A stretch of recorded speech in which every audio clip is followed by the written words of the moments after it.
Hi, it's me again with Corel Draw tips and tricks, and as I promised, I was going to start doing 5 little tricks on a video, and here's the second one of this series. I don't really know what I'm going to call it. I guess I'll just call it random tricks. First of all, and I've gone through this many times, but I've had a couple people still ask me, this lock right here is so tiny you can't tell if it's locked or not. So you've got a rectangle and it's 5 inches by 4 inches. It's not locked right now, so I can make this rectangle 10 inches and it's still by 4. Now if you lock it and you change this to 5 inches, it's going to reduce it the equal amount.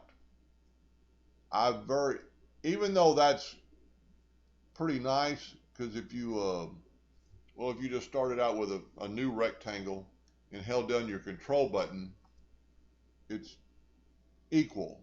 Well, if you make it 5 inches, it's still equal. So that is cool in a lot of ways. But a lot of times I'll leave mine unlocked.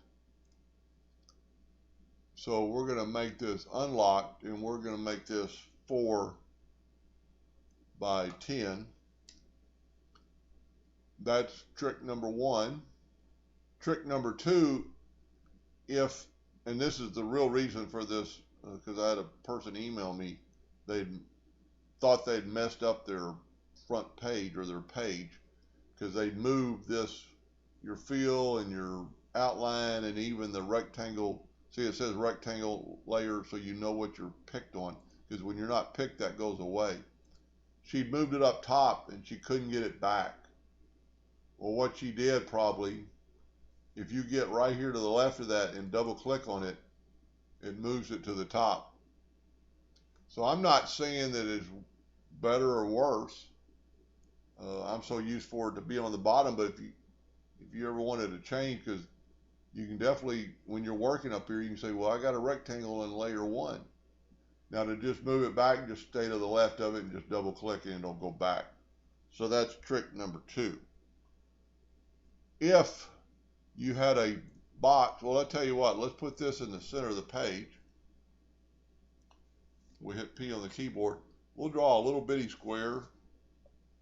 I'll hold down the control button and put P on the keyboard. If I wanted to look at that square and not have to go up and zoom to it,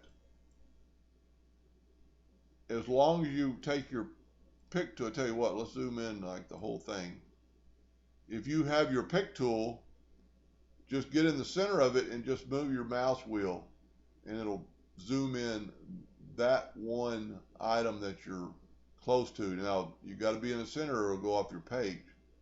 But if you stay kind of in the center, it'll keep zooming. All right, now let's do this.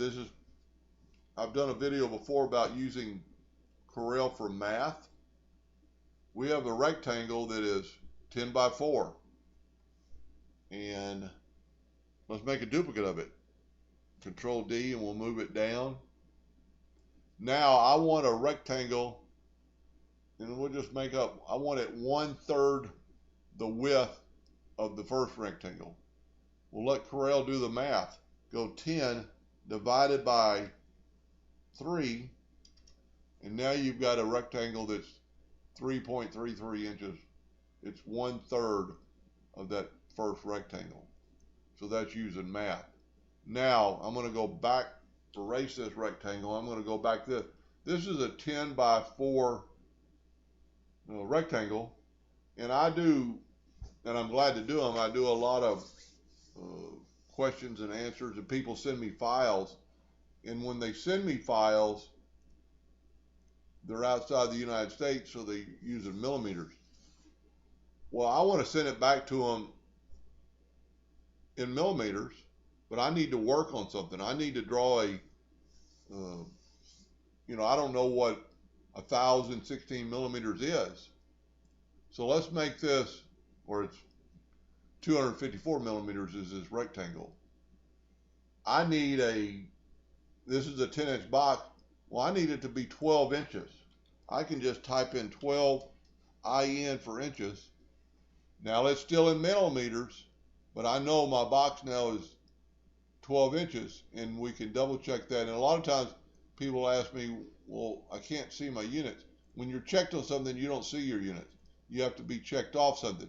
So now let's put it back to inches, and it's a 12-inch box. And I didn't have to change anything for them. Anyway, I hope that helped a little bit. Thank you for watching.